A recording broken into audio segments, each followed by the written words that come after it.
Assalamualaikum warahmatullahi wabarakatuh. Yang terhormat Ibu Siti Sulaiha, Eskapnas MKAP, selaku dosen pembimbing SGD kelompok 2 pada hari ini, beserta teman-teman kelas 5C yang saya banggakan. Puji syukur kehadirat Allah Subhanahu wa Ta'ala atas rahmat serta hidayahnya, sehingga kita dapat melaksanakan SGD pada hari ini. Selawat serta salam tetap tercurah limpahkan kepada junjungan Nabi besar Muhammad SAW. Baik, untuk mempersingkat waktu, saya akan memulainya. Di sini saya akan menjelaskan tentang pengkajian biopsiko dan sosio perawatan paliatif. Pembahasan dari materi kelompok kami yang pertama, ada definisi perawatan paliatif. Yang kedua, aspek biopsiko dan sosio perawatan paliatif. Dan yang ketiga, bagaimana masalah biopsiko dan sosio perawatan paliatif. Dan yang keempat, bagaimana faktor-faktor yang perlu dikaji dalam perawatan paliatif. Dan yang terakhir, bagaimana pengkajian biopsiko dan sosio dalam perawatan paliatif. Definisi perawatan paliatif. Menurut WHO 2016, perawatan paliatif adalah pendekatan yang bertujuan meningkatkan kualitas hidup pasien, dalam kurung dewasa dan anak-anak, dan keluarga dalam menghadapi penyakit yang mengancam jiwa, dengan cara meringankan penderitaan rasa sakit melalui identifikasi dini, pengkajian yang sempurna, dan penata laksanaan nyeri, serta masalah lainnya baik fisik, psikologis, sosial, atau spiritual. Menurut Kementerian Kesehatan Republik Indonesia 2013 dan Aziz Wicaksono dan Rasjidi 2008, prinsip pelayanan perawatan paliatif yaitu menghilangkan nyeri dan mencegah timbulnya gejala serta keluhan fisik lainnya. Penanggulangan nyeri, menghargai kehidupan, dan menganggap kematian sebagai proses normal. Tidak bertujuan mempercepat atau menghambat kematian. Memberikan dukungan psikologis, sosial, dan spiritual. Memberikan dukungan agar pasien dapat hidup seaktif mungkin. Dan yang selanjutnya ada aspek biopsiko dan sosio perawatan paliatif. Kebutuhan fisiologis merupakan hal yang perlu atau penting untuk bertahan hidup. Manusia memiliki beberapa kebutuhan, yaitu oksigen, cairan nutrisi, temperatur, eliminasi, dan seks. Perspektif dalam keperawatan intensif diantaranya, yang pertama memenuhi kebutuhan oksigen atau O2. Contohnya, perawat dapat memberikan bantuan nafas bila mengalami gangguan nafas atau gagal nafas. Yang kedua, kebutuhan cairan. Contohnya, pada saat pengkajian keperawatan menunjukkan temuan konsistensi ketidakseimbangan cairan. Dan yang ketiga, ada nutrisi. Untuk membantu klien dalam memenuhi kebutuhan nutrisinya, seorang perawat harus mengerti proses pencernaan dan proses metabolik. Contohnya, pasien yang tidak sadar atau gangguan menelan, perawat dapat memasang NGT dan memberikan nutrisi cairan melalui selang tersebut. Dan yang keempat, temperatur. Terpajan panas yang berkepanjangan meningkatkan aktivitas metabolik tubuh dan meningkatkan kebutuhan oksigen jaringan. Dan yang kelima, eliminasi. Eliminasi materi sampah merupakan salah satu proses metabolik tubuh. Contohnya, tugas perawat di sini lebih ditekankan dalam membantu pasien yang tidak sadar untuk mengeluarkan materi sampah tersebut. Dan yang keenam, seksualitas. Seks dianggap oleh Maslow sebagai kebutuhan dasar fisiologis yang secara umum mengambil prioritas di atas tingkat kebutuhan yang lebih tinggi. Dan ada aspek psikologis. Satu, rasa aman, memenuhi kebutuhan keselamatan dan keamanan kadang mengambil prioritas lebih dahulu di atas kebutuhan fisiologis. Contohnya di sini, seorang perawat perlu melindungi pasien yang tidak sadar dari kemungkinan jatuh dari tempat tidur seperti memasang setrel untuk menghindarinya. Dan yang kedua, ada kebutuhan cinta dan rasa memiliki. Manusia secara umum membutuhkan perasaan bahwa mereka dicintai oleh teman sebaya dan oleh masyarakat. Contohnya, memberi sentuhan baik dari perawat maupun keluarga pasien. Dan yang ketiga, ada harga diri. Kebutuhan harga diri berhubungan dengan keinginan terhadap kekuatan, pencapaian, rasa cukup, kompetensi, rasa percaya diri, dan kemerdekaan. Contohnya, di sini Ada memberi dukungan untuk meningkatkan kualitas hidup pasien ataupun untuk meningkatkan proses kesembuhannya. Dan yang keempat, aktualisasi diri. Aktualisasi diri merupakan tingkat kebutuhan paling tinggi dalam hierarki kebutuhan menurut Maslow.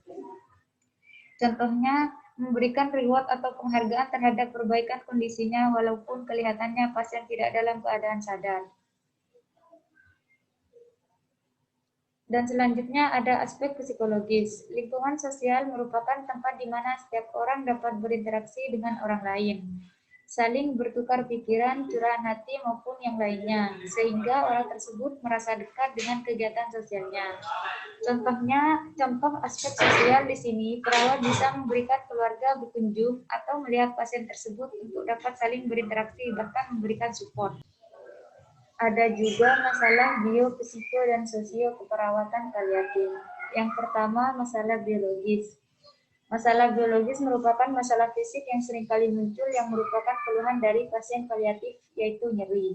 Dan yang kedua, ada masalah psikologis. Masalah psikologis merupakan hal yang menyebabkan terjadinya kecemasan, ialah diagnosa penyakit yang membuat pasien takut sehingga menyebabkan kecemasan bagi pasien maupun keluarga. Dan yang ketiga ada masalah sosial. Masalah sosial merupakan aspek sosial dapat terjadi karena adanya ketidaknormalan kondisi hubungan sosial pasien dengan orang yang ada di sekitar pasien, baik itu keluarga maupun rekan kerja. Baik, di sini saya akan menyampaikan materi yang selanjutnya yang sudah disampaikan oleh pemateri pertama. Di sini ada faktor yang perlu dikaji dalam perawatan paliatif. Yang pertama ada faktor biologis, faktor psikologis, dan faktor sosial. Di sini yang perlu dikaji dalam faktor biologis ada perubahan pada penglihatan, pendengaran, nutrisi, cairan, eliminasi, kulit, tanda-tanda vital, mobilisasi, dan juga nyeri. Kemudian yang perlu dikaji pada faktor psikologis di sini, yaitu perawat harus peka dan mengenali kecemasan yang terjadi pada pasien terminal. Harus bisa mengenali ekspresi wajah yang ditunjukkan apakah sedih, depresi, atau marah. Kemudian yang ketiga itu yang perlu dikaji pada faktor sosial adalah perawat harus mengkaji bagaimana interaksi pasien selama kondisi terminal. Karena pada kondisi ini pasien cenderung menarik diri, mudah tersinggung, tidak ingin berkomunikasi, dan sering bertanya tentang kondisi penyakitnya. Selanjutnya di sini pengkajian biologis. Dimulai dari identitas klien. Jadi di sini perawat harus mengetahui nama, umur, dan nomor rekam medis si pasien ini. Kemudian yang kedua itu ada keluhan utama. Jadi perawat itu harus menanyakan pada si pasien ini keluhan yang dirasakan klien sehingga menjadi alasan klien dibawa ke rumah sakit. Kemudian yang ketiga itu sama keluhan utama. Kemudian yang keempat itu pola kesehatan sehari-hari selama di rumah dan di rumah sakit. Jadi di sini saya mengambil contoh pola nutrisi. Jika pasien terminal ini berada di rumah sakit, kemungkinan besar pola nutrisinya belum bisa dikatakan terjaga. Jika pasien ini berada di rumah sakit, kemungkinan besar pola nutrisinya dijaga karena pada saat berada di rumah sakit kan biasanya sudah dipantau oleh dokter ataupun ahli gizi. Kemudian yang kelima itu ada kebiasaan defekasi sehari-hari. Maksudnya di sini kebiasaan si pasien melakukan BAB itu teratur atau tidak. Kemudian pada saat melakukan BAB itu ada bantuan dari orang lain atau tidak. Kemudian yang keenam itu kebiasaan miksi. Maksudnya di sini pasien itu melakukan kebiasaan BAK teratur atau tidak. Kemudian pada saat melakukan BAK itu menggunakan alat bantu atau tidak. Kemudian selanjutnya yang ketujuh pola tidur dan istirahat. Maksudnya di sini si pasien itu istirahatnya cukup atau tidak. Kemudian mengalami gangguan pada saat tidur atau tidak. Kemudian yang kedelapan itu pola aktivitas. Maksudnya di sini klien beraktivitas secara mandiri atau tidak. Kemudian memiliki kebiasaan olahraga atau tidak. Kemudian yang kesembilan yaitu pola reproduksi dan seksual. Maksudnya di sini si perawat harus mengkaji riwayat penggunaan kontrasepsinya. Selanjutnya yaitu pemeriksaan fisik. Pemeriksaan fisik ini dimulai dari kepala. Di kepala itu dikaji posisi kepalanya, bentuk kepala, warna rambut, dan distribusi rambut. Kemudian yang kedua itu ada mata. Di sini yang dikaji apakah terdapat vesikel, tidak ada massa, nyeri tekan, penurunan penglihatan, dan konjungtiva. Kemudian yang ketiga itu hidung.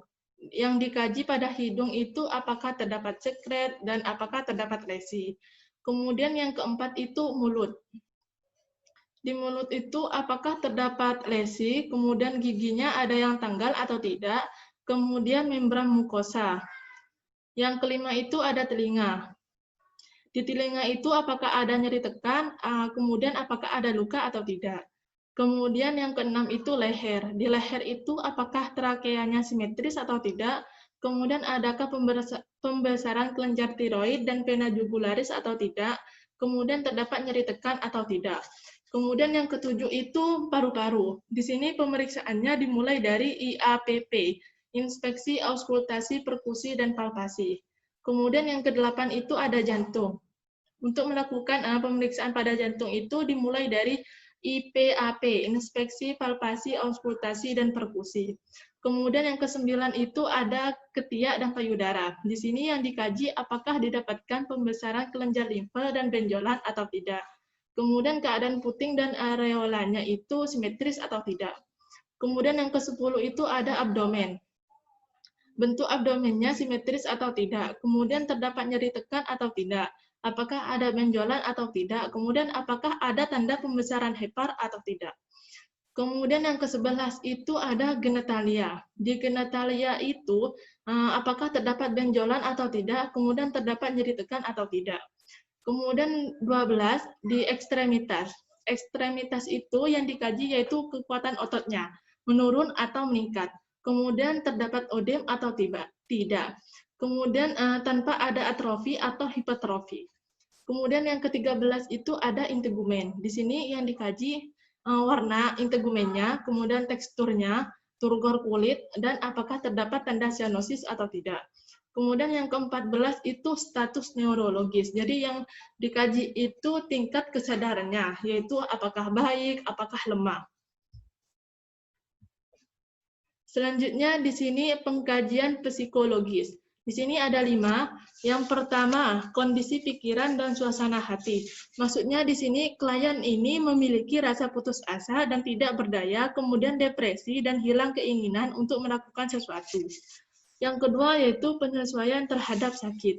Maksudnya di sini yaitu biasanya klien yang baru saja masuk rumah sakit pasti kan perlu penyesuaian. Jadi si perawat itu harus menggali pemahaman si klien terhadap penyakitnya agar si klien ini bisa menyesuaikan dirinya pada saat melakukan perawatan di rumah sakit. Kemudian yang ketiga yaitu sumber-sumber dan hal yang menguatkan. Jadi maksudnya di sini sumber dukungannya itu dari keluarga yang pertama, yang kedua itu dari masyarakat sekitarnya. Kemudian yang keempat itu total pain atau nyeri multidimensi yang tidak terkontrol. Maksudnya di sini yang dikaji apakah ada masalah psikologi, sosial, spiritual yang dialami yang berkontribusi terhadap gejala yang dialami. Kemudian yang kelima itu ada sakit sebelumnya, dapat dikaji langsung atau pada keluarga. Jadi di sini yang dikaji resiko stres psikologikal dan riwayat masalah kesehatan mental sebelumnya. Kemudian yang selanjutnya yaitu pengkajian sosial. Di sini ada 4, yaitu dukungan keluarga, dukungan emosional dan sosial. Yang ketiga kondisi praktikal dan keempat yaitu harapan pasien. Yang dimaksud dengan dukungan keluarga di sini yaitu dukungan keluarga sangat penting terhadap kesembuhan pasien. Dengan dukungan dari keluarga, pasien merasa dirinya dihargai dan dinantikan kesembuhannya. Kemudian yang kedua itu dukungan emosional dan sosial. Maksudnya di sini dukungan sosial juga penting terhadap kesembuhan pasien. Misal pasien itu terkena penyakit menular dan masyarakatnya itu tidak harus menjauhi atau mengucilkan si pasien ini. Seharusnya masyarakat itu harus tetap menjaga silaturahmi atau memotivasi si pasien ini agar tetap memiliki keinginan untuk sembuh. Jika masyarakatnya mendukung dan memberikan motivasi pada si pasien ini, otomatis kan pasien itu berpikir bahwa dia itu dibutuhkan oleh masyarakat di sekitar, dan pastinya pasien itu memiliki keinginan untuk sembuh yang tinggi. Kemudian yang ketiga, kondisi praktikal. Di sini maksudnya jika ada orang yang mengalami kesulitan bergerak, maka keluarga atau masyarakat lainnya harus membantunya untuk bisa melakukan aktivitas seperti sehari-hari. Kemudian yang keempat yaitu harapan pasien. Semua pasien pasti memiliki harapan ingin sembuh, dan juga tempat pada saat dilakukan perawatan itu pasti semua pasien memiliki keinginan untuk sembuh dan memiliki dan melakukan perawatan yang layak dan aman bagi dirinya. Baik, cukup sekian presentasi dari kelompok kami. Kurang lebihnya kami mohon maaf. Wassalamualaikum warahmatullahi wabarakatuh.